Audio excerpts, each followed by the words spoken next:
One. Hello, everyone, and welcome to episode 9 of the FCPA Compliance and Ethics Report. I'm Tom Fox. I have the FCPA Compliance and Ethics blog, 2 books out, Lessons Learned on Compliance and Ethics and Best Practices under the FCPA and UK Bribery Act. I've recently published my first ebook, GSK in China, A Game Changer in Compliance. Today, it's my distinct privilege to have my friend and colleague Michael Volkov with me today. Mike is a former DOJ prosecutor who's been in private practice for some time, but I'm most excited because I finally convinced him to get off his duff and go out and start his own law firm, which he has done, called the Volkov Group. So, Mike, could you tell our listeners about the Volkov Group? Well, first, Tom, it's actually a real pleasure to be with you here. Tom and I go way back, and we get to do some speaking events occasionally, but Tom was sort of an inspiration to me in terms of blogging and getting ideas out and working with companies in a proactive way on compliance. So, Tom, now with your new hit radio station here, or hit TV station, I'm glad to see you leading the way again, as usual, when it comes to compliance issues.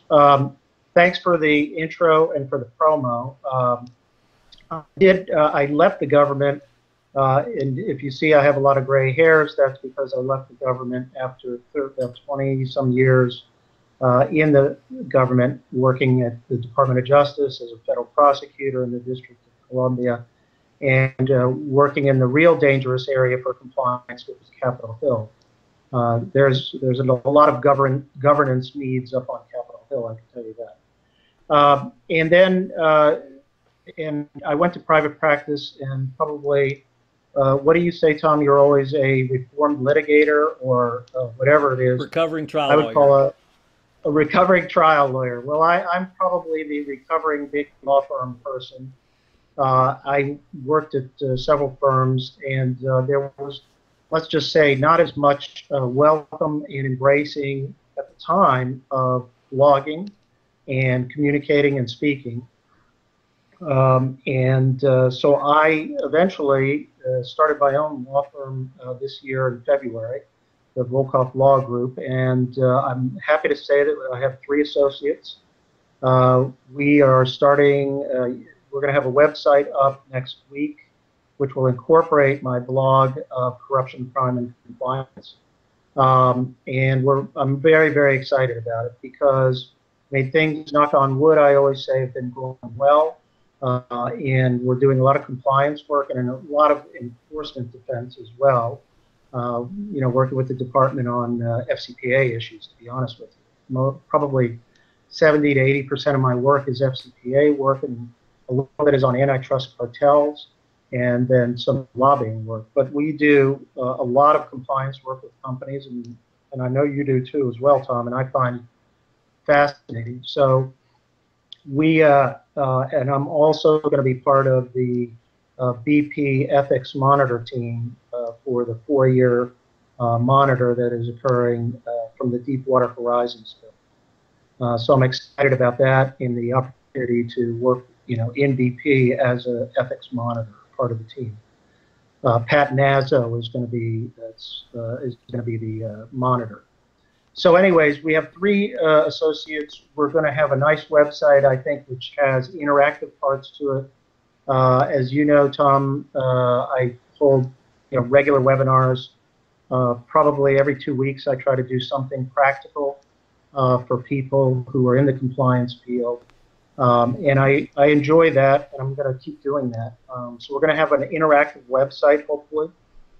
And where people want to, get questions answered quickly, we can do that. I do like the idea of offering sort of capabilities that big firms can't, which is, and as a matter of fact, I just had lunch with a general counsel who told me, I'm tired of paying $800-900 an hour to a lawyer to get an answer on an FCPA question when I know I can get answers from people for less, in the field. And that is definitely true. I mean, you know that as well as I do. Yeah, you could have him call me. Yeah, exactly. Well, that happens because the rates that we offer are more affordable. I also try to get good associates who are going to, I don't try to churn a case. I mean, that's enough of my promo, but I will tell you, I found it to be really rewarding to work on your own and where I don't have any conflicts, you know what I mean? And the ability to sort of work with clients more closely. I try to sort of foster that.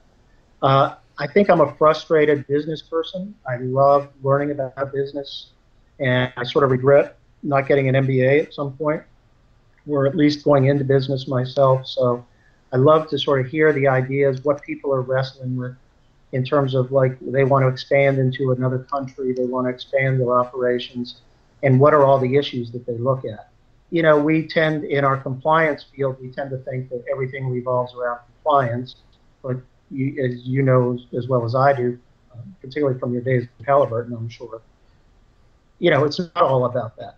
Compliance is part of it, but there's a lot of other issues that come into it. And I like learning that and sort of how compliance can actually help on the business side and also help on making sure that the company stays in compliance and all that. So so it's a great opportunity. I hope to use it as a vehicle to promote compliance and promote the role of the chief compliance officer out there. And I'm sure you share my view that we've seen a lot of changes in that area, and I think it's going to continue. To be honest with you. So, Well, from my own self-interest, I'm very glad that you're out blogging again, and particularly blogging with a little bit sharper knife than I'd seen you blog with at some of the firms that you were with in the past. So I think that really helps. Certainly helps me, and I think it helps the compliance community to have voices out there who are basically willing to call a spade, and you certainly are doing that again. Uh, that's very nice of you to say. It's absolutely true. And I don't know if you appreciate when you wrote about J.P. Morgan or I write about J.P. Morgan, you have to realize there's nobody else who will write about them for fear of, usually if it's another lawyer, they want to get business from them or they already have some connection to right. a J.P. Morgan. And they can't write honestly about them. I was under, at one firm, I'm not going to name the firm, but I was under a restriction. I could not talk about Walmart. And you can imagine that in the FCPA world, to not be able to talk about Walmart was crazy. I mean, that was the number one issue on everyone's radar when that starts. Your blogging brings up a topic that I think we wanted to visit about today, which is to have a discussion about the blog sites and other information out there that we rely on for our day-to-day practice and to keep ourselves up to date. So, who are some of the bloggers that you regularly follow? Well, there are a number of them that I follow, and I'll tell you the other thing is I'm really proud of sort of everybody in the industry, because I think all of us, if you put us all together, you cover almost all the expertise in all the areas that you need. And I find a lot of great leads from that and whatnot. So I go to, regularly I follow, of course, Tom Fox. That's my computer set to Tom Fox. Thank you. I wake up and I put on Tom Fox. No, but Tom Fox is one. Obviously, your blog, I followed that from the beginning. And number two, I follow the FCPA blog. I continue to follow that. But the FCPA professor, everybody has to follow that just to be in the midst of whatever controversy he's creating for that week. And to say you've read it, you know what I'm saying? Matt Ellis on Latin America, I think, is just terrific. And I love his perspective because I do think that nobody has, I thought it was a creative idea for him to just focus on Latin America. Obviously, given Brazil's new law, that to me is a huge reason to follow Matt. And I find he sort of has your approach and my approach, which is a very sort of practical approach. We're not like theoretical, governance type people. And we look for sort of practical solutions. I also, Maurice Gilbert's Compliance Insights, which he has built into, I think, a tremendous resource. I mean, you can, and Tom, I just learned recently, thanks to you telling me this, was that he also runs a compliance sort of executive search firm. And I mean, he has, it's a great tool, his site, because it has not only a lot of great articles, but it has events that are upcoming. And if you're looking for a job, I'm not looking for one right now.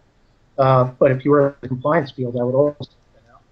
But I love his website. I think he's built it up to be something really valuable. I don't think it gets the recognition it should, among us, but I do feel that it's really good. Those are pretty much. Then I follow the usual corruption currents we all love from the Wall Street Journal because they plug us every day, which is great. But I find the reporters there are terrific. I mean, Right. if you want to stay on top of things, they know what's going on. And then I also try to sort of branch out a little bit from justice type things, Main Justice I always follow, and other things like that. So all I'm saying is that there's a lot of good material on the web, so that if you sort of set your computer to it, you can stay on top of a lot of things. And Dick Casson, what do you call him? The father? The Godfather. The Godfather. I want to call him the grandfather. But then I'd get in trouble. He'd get mad at me. But Dick Dick was very supportive when I started, and very helpful, and I know you contribute to the blog, but for example, he helped me by just posting some of my articles on his blog with his high readership, and the community that we have is I think we're all very supportive of each other. We may not agree with each other all the time, but I do find that we're all very supportive of each other and the concept that we're each trying to push in our own angle. And stuff like that. Right. So I find that. Well, I would add a couple of others because, first of all, I have to start to talk about your blog, which I read every day. And I don't know if you do this consciously, but it seems like you'll go through an arc of themes. And lately, we've read a lot about the chief compliance officer, his interaction with senior executive, his interaction with the board of directors, his interaction with the general counsel, and his interactions down with the compliance staff and indeed the rest of the workforce. So that's been a really interesting sort of arc. But you also write about things outside FCPA compliance. So for instance, this week you wrote about antitrust compliance. And that's one of the things that I enjoy is you have a broader remit than I do. I try to limit myself to FCPA, but you really look at HIPAA compliance, you look at antitrust compliance, you look at various other things that maybe you have a background in, but certainly I think bring a very good perspective and show the interaction really of the term compliance. Go ahead. I'm sorry. A couple of other guys I read regularly are Jeff Kaplan, who's got the Conflict of Interest blog, and the guy that I wish would write more is Jim McGrath, who has now I can't think of the name of his blog, but Jim McGrath's blog. Yeah, investigations or. Yes, investigations blog. Where he really he's an ex-prosecutor and he talks about it from the investigative angle only. And I find that really interesting. I don't have that background, so I always pick up a lot of points. And he really is interesting about calling things that get a lot of publicity really not significant in the grand scheme of investigations and prosecutions. So that's pretty interesting as well.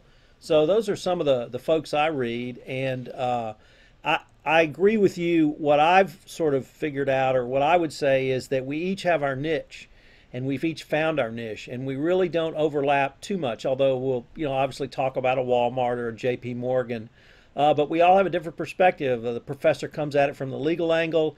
You come at it from the ex-prosecutor firm angle. I come at it sort of out of a corporate perspective.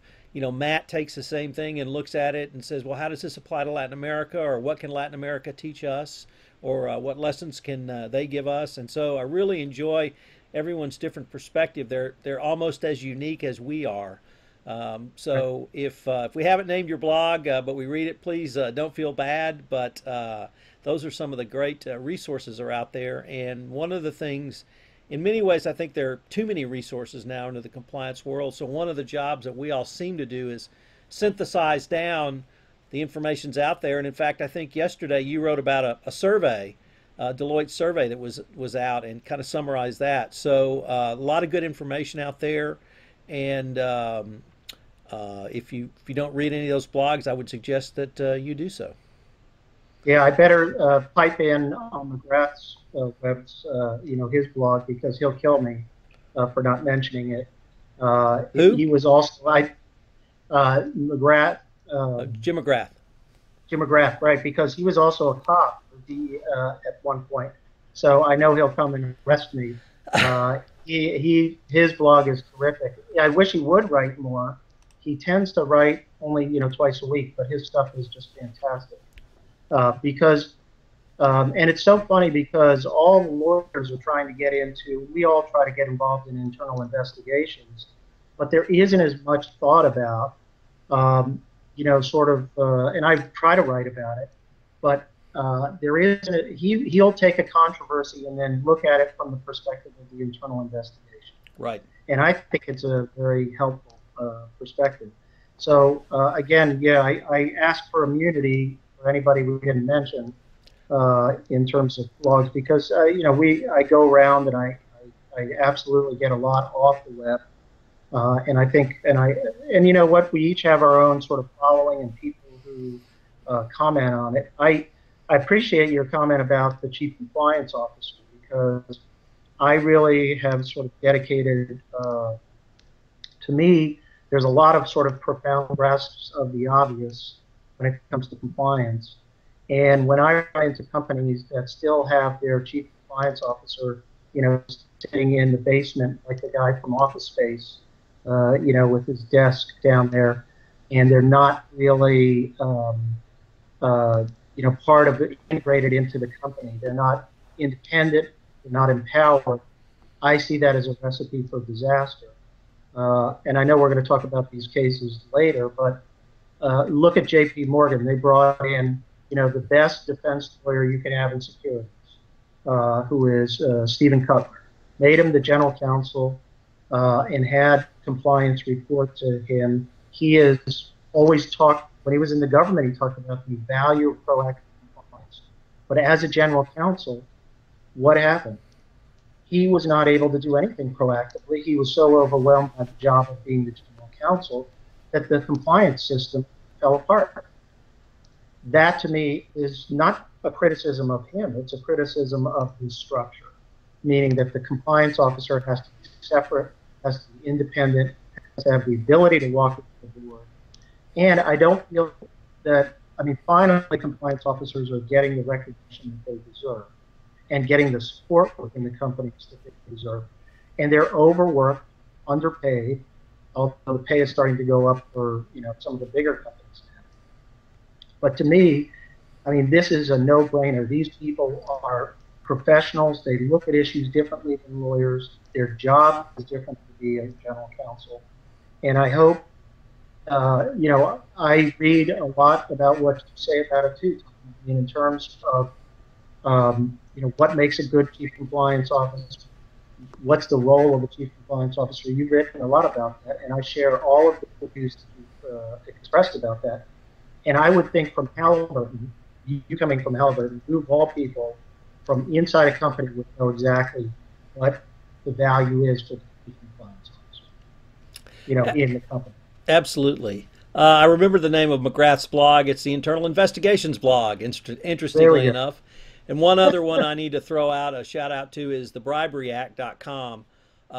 Barry Vittow and Richard Kovaleski, QC, put out the most information about the Bribery Act. So that's one other resource that you really need to keep yourself abreast on. Because at some point in the future, one day, the SFO will prosecute someone for bribery and corruption under the Bribery Act. And when they do, we'll need to know a little bit more about that law. But let me turn, earlier this year, you wrote, and maybe even your sort of 6-month review, you wrote that you call this the FCPA year of the individual enforcement action. Now, you wrote that before the GSK scandal broke. You wrote that obviously before J.P. Morgan sort of has come to the table to negotiate with the Department of Justice over various matters. So I'm going to first ask you, do you still think it's the year of the individual enforcement action? And if not, have any of these other matters overtaken that? And if you still think it is, could you comment on those other matters, and let's just kind of debate that going forward? Yeah. First off, this is probably the biggest year of FCPA enforcement other than, what would you say, 2010 Right. was the big year when they had Panalpina and the other settlements or whatever. That was a big year. I think that this year is going to go down as one of the biggest and transformative, and it's good you reminded me about the individuals. There are two themes. What is amazing to me is the first 3 months, everybody was starting to talk about it's the end of FCPA enforcement. Nothing had occurred. Remember that? Nothing had occurred. Nothing was going on. And as I recall, within 24 hours of you completely destroying that argument was the first prosecution. So, tip of the right. hat to Mike Volkov. Yeah, I knew that. I knew what was coming. I could feel it almost. And what's interesting is that, at least from my sources, I knew there was a lot of stuff coming. I had no idea what it was.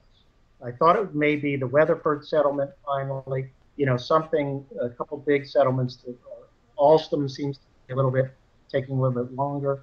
But you got to give the prosecutors credit. They took it on the chin on the SHOT Show Sting case. And everybody wrote about how irresponsible it was. And what they did then was they went back to their bread and butter and found strong cases. And not only that, strong cases against individuals. And I got to give them credit because after using an undercover officer, a very dirty informant in the SHOT Show Sting case, they turned around, they wired up a woman in Africa and in Guinea and had, the wife of the deceased foreign official, and had her record an individual, the Sillins case, and all of a sudden this case the guy gets locked up. Individual after individual, Alstom, which I am not surprised by because what I knew about the investigation was that there was obstruction by senior management of any internal investigation. So lo and behold, Alstom now you're seeing individuals brought in for obstruction of justice. The BizJet case to me was, you and I think, Tom, we spoke in Houston. We both thought that BizJet was a big case, an important case, and we both thought that individuals were going to get prosecuted out of that case because the evidence was so strong. So I still see the individual risks now because the prosecutors know two things. One, they know that they had to recover their image. They had to recover the message. And they did it by bringing very strong cases. These are all strong cases. People are going to plead guilty or they're going to go to jail for a long period of time. Number two, they brought the Total case. And I think that was a huge case to say, here's the fourth biggest case we've ever brought. And we're still in this game on big companies, okay? You're still going to pay $400 million if you screw up. And you're going to have an SEC violation. And they even had a hybrid, or they had a monitor in that case, a reappearance of the monitor, I think. Two monitors. Yeah. SEC right. And a DOJ. So to me, even those first 6 months, the next quarter, the second quarter was incredible from an standpoint.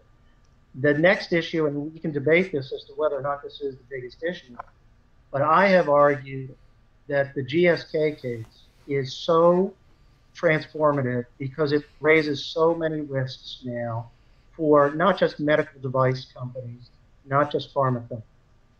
Any company that's in China, and I've said this and I will always say this, or India probably, or Russia, you're violating the FCPA. The only question is to what degree, to what extent.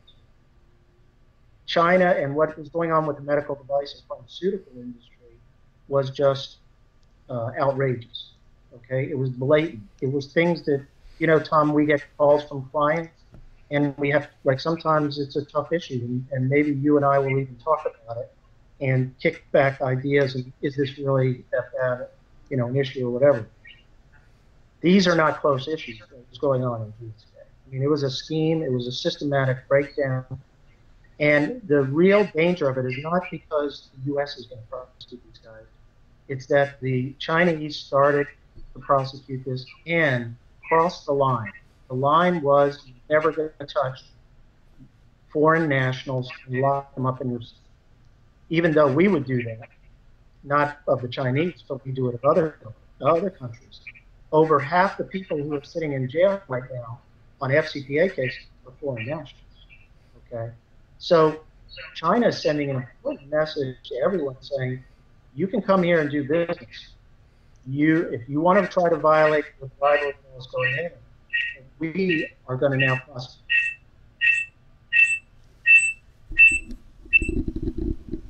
Okay. Yeah. So we can now prosecute you, and I think they detained, obviously, a British official. There wasn't a U.S. official employee detained. I think they released the British official, and I may be wrong on that. You probably know better than I do. But nonetheless, the message was sent. And I think this could cut across every industry in China.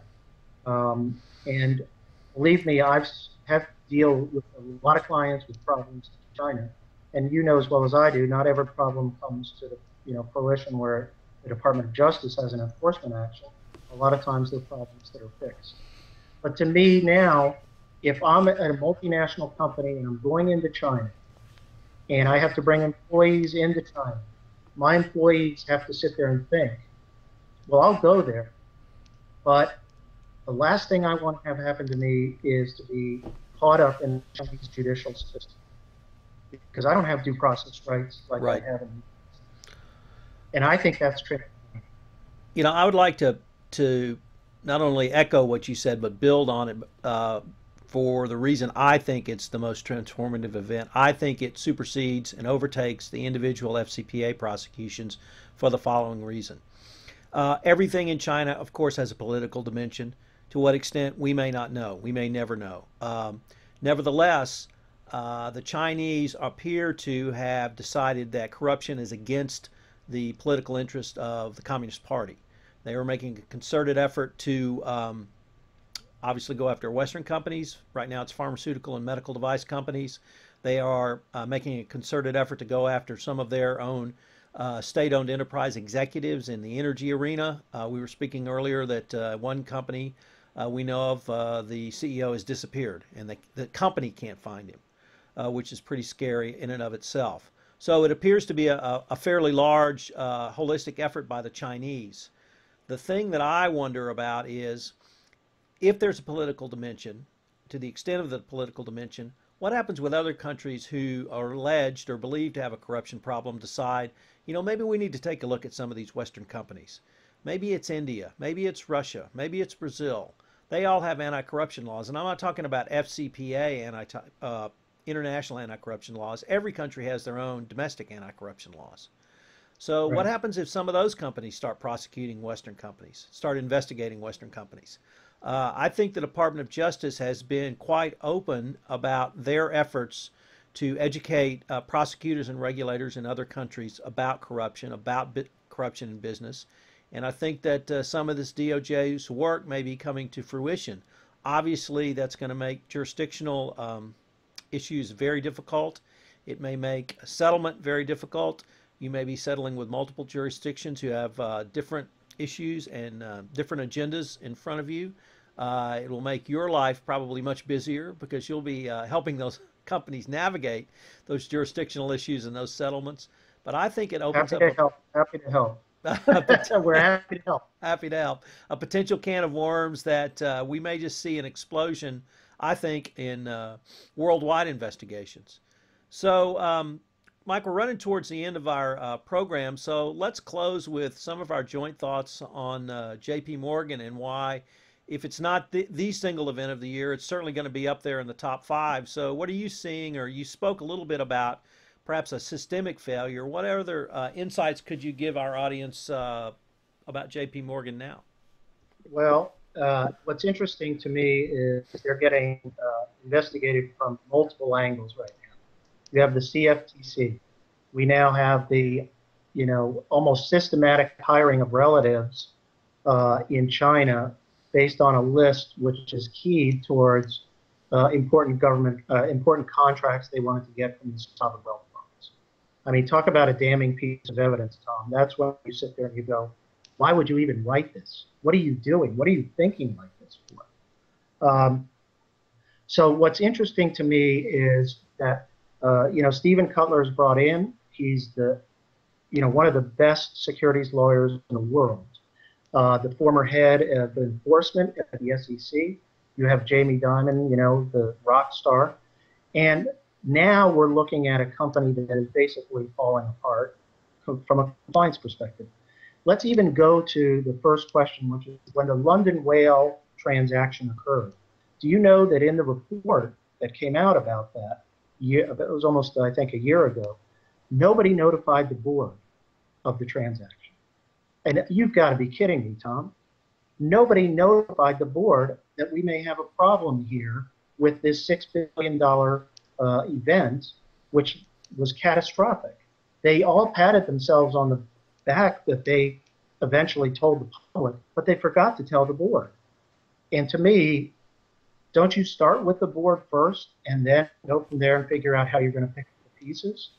So now what we're seeing is a systemic breakdown. And I want to know what the cause was. Was the cause because Jamie Dimon is chairman and CEO, and there's controversy about having a person like that in terms of governance, somebody who fills both positions?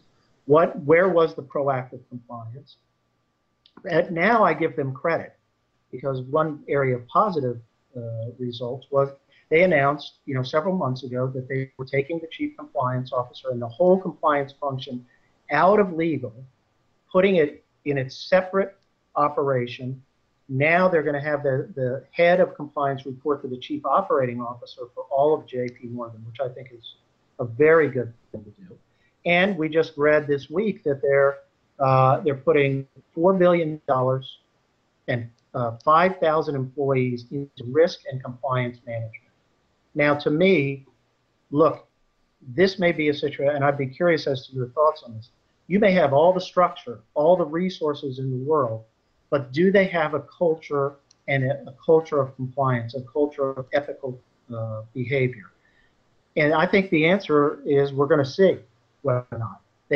Now you can't make the argument, we didn't have the resources, we didn't have the right reporting structure. You've got everything now, and let's see what happens to them in the next 5 years. I guess the takeaways I would have at this point, Mike, are three. One is the point you raised about the board.